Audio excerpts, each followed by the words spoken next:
guys, how's it going? Team Gygas Gaming here with part two of the tech idea. I'm here joined with Ryan. We're going to be talking about another new 10 cards that we kind of wanted to touch up on. Some new tech cards. So I'm going to let Ryan kind of explain this a little bit more. So first card I want to see is Guaiba. Why was it your idea to pick Guaiba? I've been taking Guaiba into a lot of decks lately, and it's just three Guaibas in any deck that can afford to use a normal summon or uses a normal summoner, has any amount of back row. Like, there are a lot of monsters in this format that it can just run over, and then you get another Guaiba, and you make a Balzar. So if you have 2 free slots in your extra deck, put a Lagia, put a Dolka, and then run the 3 Guaiba in the main, and it gets in there. So it's definitely a makeshift. It's a huge power play. So it's pretty much a makeshift rabbit if you can get it going off. Yeah, and it's just a 3-card engine with 2 in the extra, so you can throw it into just about anything. Agents is one of my favorite decks to play it in. Sounds good. Yeah, it'll catch a lot of people off guard. You know, having a Dolka or a Lagia with agents that could be pretty deadly. Yeah, and just the ability to put that much pressure on the opponent to get the Guaiba off the board, because you know they know if they don't stop it, you're going to put the Balzar out. That's threatening. Definitely good stuff. All right, we're gonna go on to our next card, Forbidden Chalice. So why is it that you asked, you wanted to select Forbidden Chalice as a card? Now I can already tell Forbidden Chalice has been a pretty nice card. I've been seeing it. It has a really nice effect. I mean, but what does this card do that Fetus Chain doesn't? I made a last-minute decision at the last Philly Regionals to side that card, and I'm so glad I did. It was one of the MVPs of my side deck.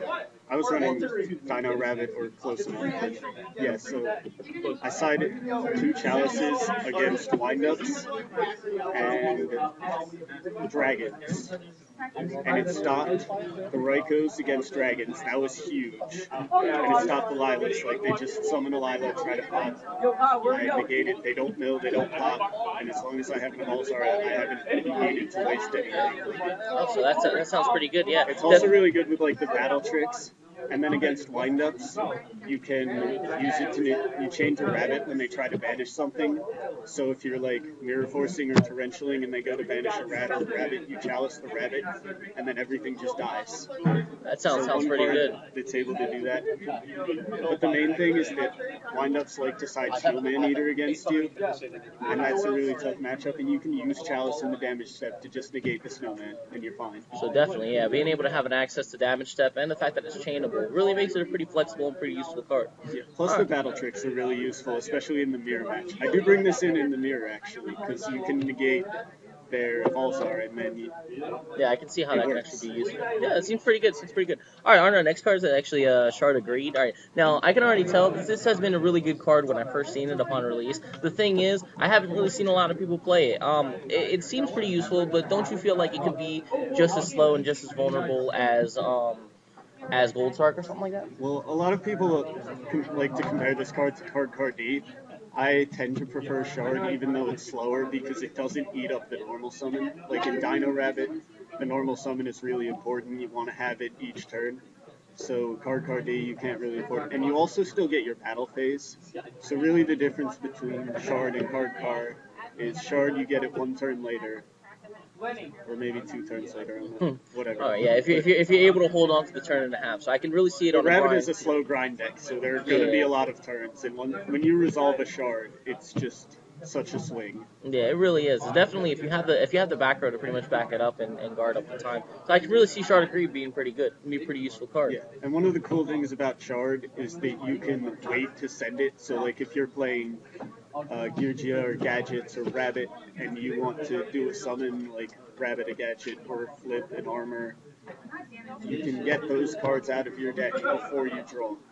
That sounds really good. Sounds really good. All right, so what about our next card? I can't even pronounce that card. The name is German. It's called Eisbahn, and it literally means ice train. And for those of you who don't know what it does, if you have a water, anytime your opponent summons a monster, you can switch that to defense. So it's kind of like a level limit for water that doesn't affect your side of the field. Seems so pretty good. Anything that windups have been siding level limit against, like you can side it against the mirror, you can side it against dragons, you can even do it with some success against Dino Rabbit because like you switch their Saber to defense and then you can kill it with anything. Sounds really good. So definitely. So I could maybe see Water playing this, like like the Mermails and stuff. A pretty good side card Yeah, against. that's the only deck that can play it, obviously. Yeah, seems pretty good. It seems pretty good. All right, I'm gonna go to our next tech, Magic Train. So why is it that you chose Magic Train?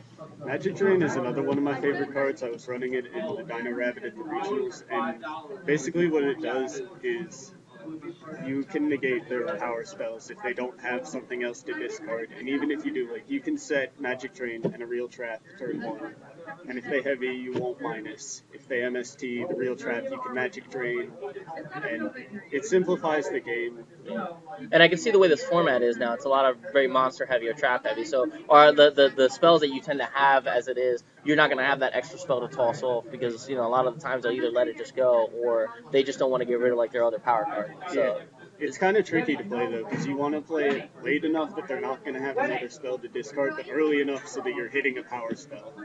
Definitely sounds a pretty interesting card. Definitely a lot of thought into Magic Train, but I can really see how it can really get it there. A lot of people don't really want to discard their spells, and the very limited spells that they have, they don't really want to let go of them. So I can really see. The only thing you really give up is like an MST, and against Dino Rabbit or whatever, if you're discarding an MST. That's a really big plus. Yeah, that's nice. really great. All right, so I'm gonna go to our next card. Ojama Trio is a really truly card. I thought it was kind of funny when I first saw it, but why is it that you chose that as a tech card? This is not actually a serious tech. It's a troll card. We just ran out of ideas. It was like, we're just going to throw the 10th one there, but all right. Yeah, but like against windups, they go Summon Magician, Special Shark, Activate Magician, U-Chain, Ojama Trio, and they have to stop.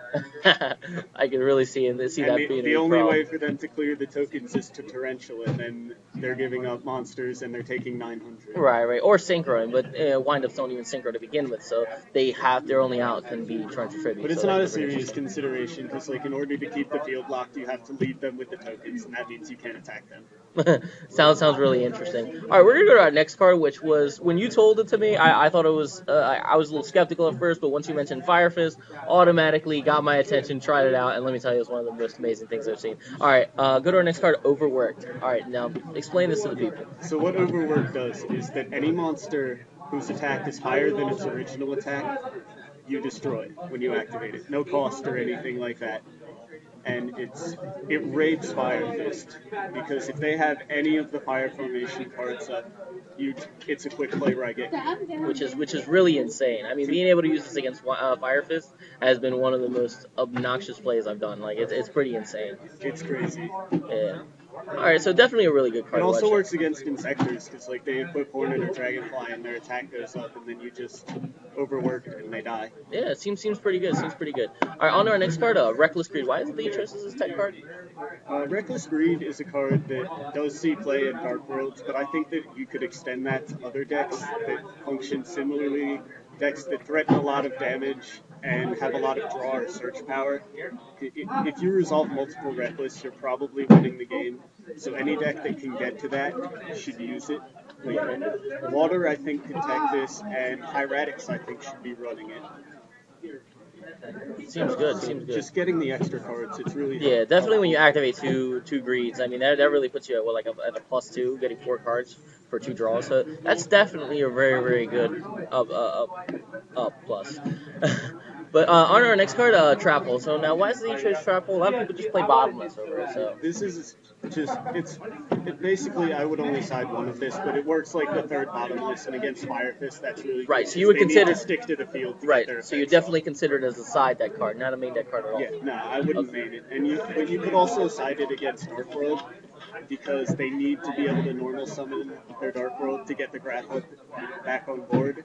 And if you take that away, that's just a huge swing in your favor. That's definitely a plus. They can't really tend to get their special summons unless they discard or that they get their normal for Grapple. So yeah, I can really see that. Just play it like the third Bottomless, that's all. Definitely interesting tech. Our last card, Vanity's Emptiness. A very interesting card. A lot of people seem to have been liking it, but not a lot of people have really been playing it. There's like some fear into it. So why is it that you chose this as our final tech card? Vanity's Emptiness is just huge in a lot of matchups. If they can't special, then they pretty much can't do anything. Right. Like, if you go against windups and they go Magician, Reveal, Shark, and you chain Emptiness, they can't summon the Shark, and they just got Magician on board. Right, And they can't use the Magician effect either. right, And also against Water, when they go to summon Megalo, they pitch 2 for nothing. right. But like there's also the negative upside as far as keeping Vanity's Emptiness up, like the negative effect It of does putting have him the on. drawback that if any of your cards go to the grave, it dies. But what you do with Emptiness is you chain it to summon effects. So you guaranteed at least a 1-for-1. Okay, And so if they want their effect to go through, they have to MSD the Emptiness, because it won't destroy itself until the chain resolves. okay, so you can definitely activate it even though you have the monster. It'll negate the effect and then it'll fall off. Right.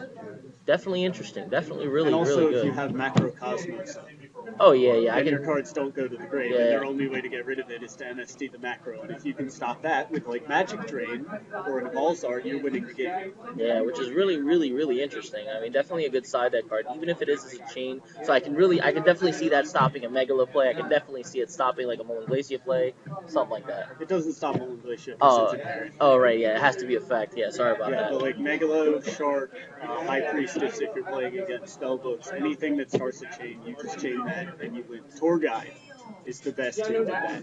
Yeah, I can really see that. Yeah, I If you can really stop the Tour Guide, you win. Yeah, that's really, really interesting. It puts people at a big neg, and it can really, really hurt people. It's just a really cool card. One of my favorites right now. Definitely pretty good. All right, this is our part 2 video of our tech ideas. This is Dan and Brian. Like I said, if you like our videos, you like more tech ideas, or you just want to see more videos from us, I mean, come check out our channel. We just recently started, but we're going to be posting out a lot of videos as much as possible. We're going to put video logs, we're going to put deck profiles, duels, all that fun stuff. So like I said, if you find any of this information informative and you actually like this and you want to see more, be sure to like and comment. We appreciate any kind of support. All right, this is Dan and Brian from Team Geigus. We're signing out. Thank you for watching. Later.